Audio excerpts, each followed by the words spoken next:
What is going on, mere mortals? My name is John Solo, and I want to make your wish list for this holiday season a little more interesting by recommending some fantastic books about mythology and folklore. We're now in the thick of that special time of year where our family and friends give us presents simply for existing, but a lot of the time they're presents that we don't really need. Putting greens we can use on the toilet, Gwyneth Paltrow scented candles, subscription boxes full of chicken coop supplies. I get it. These are all very appealing gifts, but they just don't have a lot of value. Unless you own a chicken coop, I guess. But to the rest of yous, instead of demanding the Everybody Loves Raymond complete series box set like everyone else is, why not ask for a portal to another land, to another time period, to another realm that pushes the limits of your imagination and gives you a deeper understanding of the human psyche?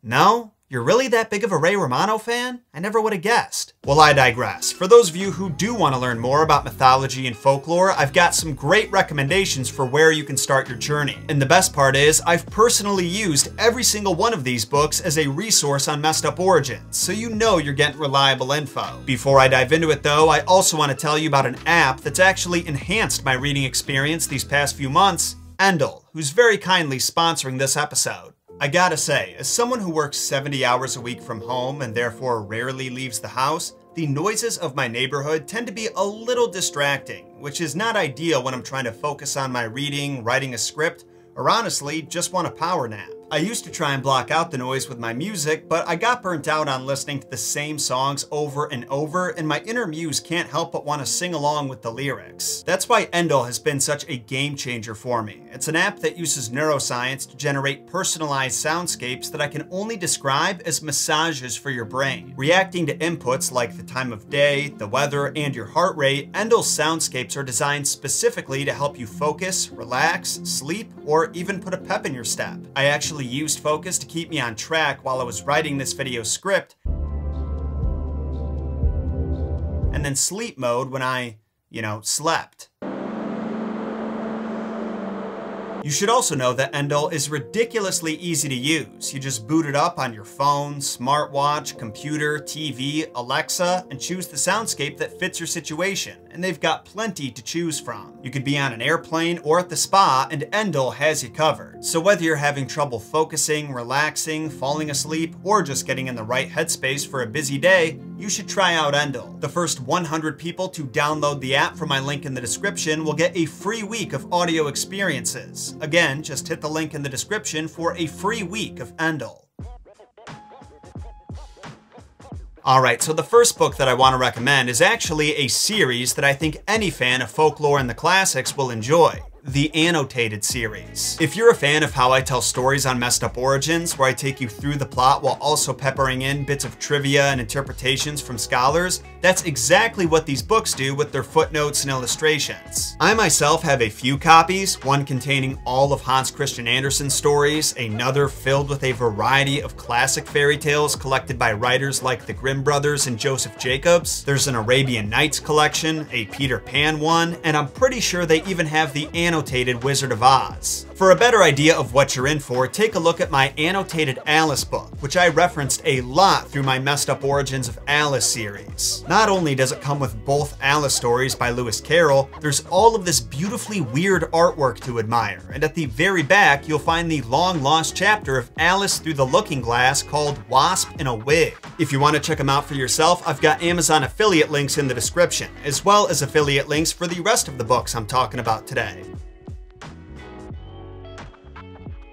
I've said the names Iona and Peter Opie about 100 times throughout the Messed Up Origin series, and that's because when it came to folklore and myth, they knew their shit. This book covers what I would call the most celebrated and well-known stories in Western folklore. Cinderella, Little Red Riding Hood, Tom Thumb, Puss in Boots, and then some lesser-known tales like The Yellow Dwarf. Each chapter breaks down the meaning behind the symbols and archetypes found in each story, relates a few variations of it that could be found in other cultures, and at the end of each chapter, you'll find a version of the story that the Opies thought epitomized the tale type the best. I relied heavily on this thing when I first started my Folklore Explained series, then called Fables Explained. It was a great first step towards understanding the broader scope of folklore studies without overwhelming me with a bunch of fancy new terms and making me feel like a dum-dum.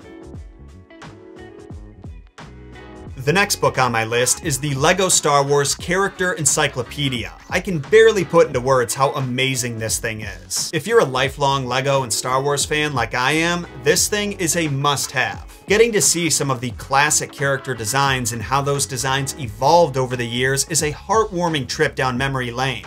And it turns out there were a ton of LEGO characters that I had no idea existed. And no, this has nothing to do with folklore and mythology, but I had to show it off to someone. This thing is badass. If you've been watching folklore and mythology content here on YouTube for a while and feel like you're ready to take the next step towards a deeper understanding of how stories bind humans together, look no further than Joseph Campbell's Hero with a Thousand Faces. The title is a reference to the hero's journey, the archetypal path of ascension, destruction, and rebirth that most all protagonists take, from Hercules to Luke Skywalker. And the book itself explores the psychological underpinnings of the most powerful and resonant story motifs. I'll admit, this one is a little too smart for me to explain in great detail. I'm on my second attempt to get through it, and I've actually been taking physical notes when I finish each chapter to try and absorb and retain the information more than on my first try. But almost every great writer you could think of has read Joseph Campbell's work and applied what he teaches in this book to their creative process. On the back of this copy, there's actually a quote from George Lucas himself. In the 3 decades since I discovered the Hero with a Thousand Faces, it has continued to fascinate and inspire me. Joseph Campbell peers through centuries and shows us that we are all connected by a basic need to hear stories and understand ourselves. As a book, it is wonderful to read. As illumination into the human condition, it is a revelation. In other words, it's pretty good.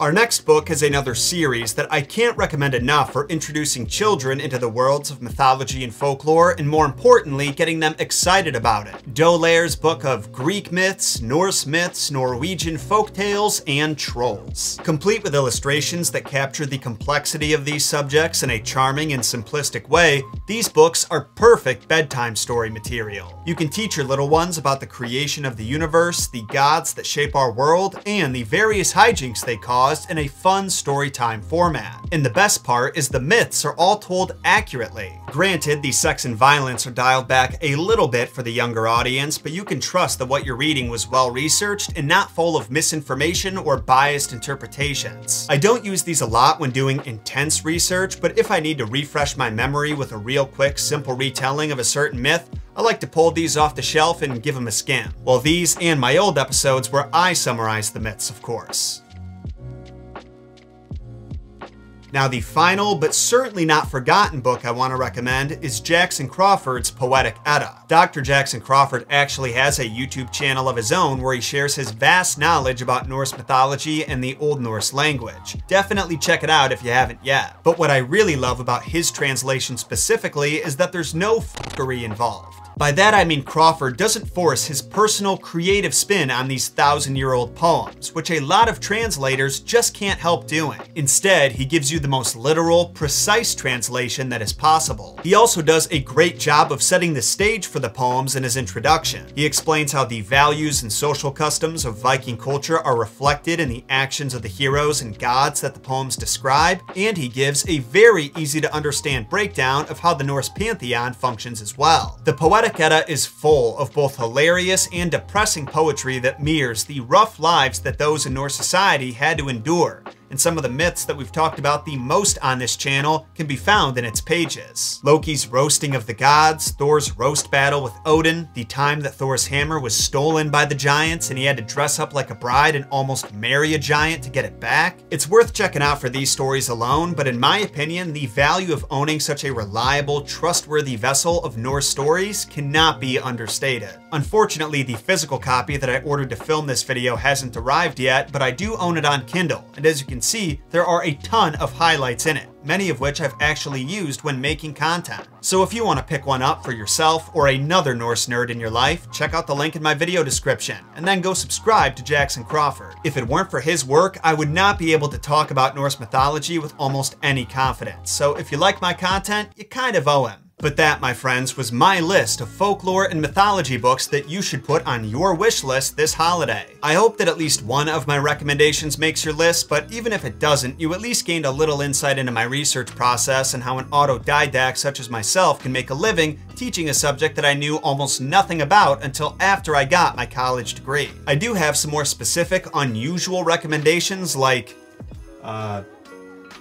On Unbelievable Tales. It was written by a contemporary of Aristotle named Pelophatus, and he tried to rationalize some of the most famous Greek myths and connect them with historical events. Like he claims the myth where Callisto was transformed into a bear by Athena was born from a misunderstanding by a group of women who saw their friend Callisto enter the grove and a bear walk out. In reality, the bear probably just ate her. I believe this is the earliest recorded attempt that we found of someone looking at the mythology that way, so it's a fun read. But the point is, let me know if you'd be interested in a book club type mini-series where every once in a while I recommend some of the books I find while making the show, because I'd be game. I will see you all again later this week with the long-awaited, heavily requested, not to be overhyped, messed up origins of Santa Claus. Until then, my name is John Solo, and don't forget, John shot first.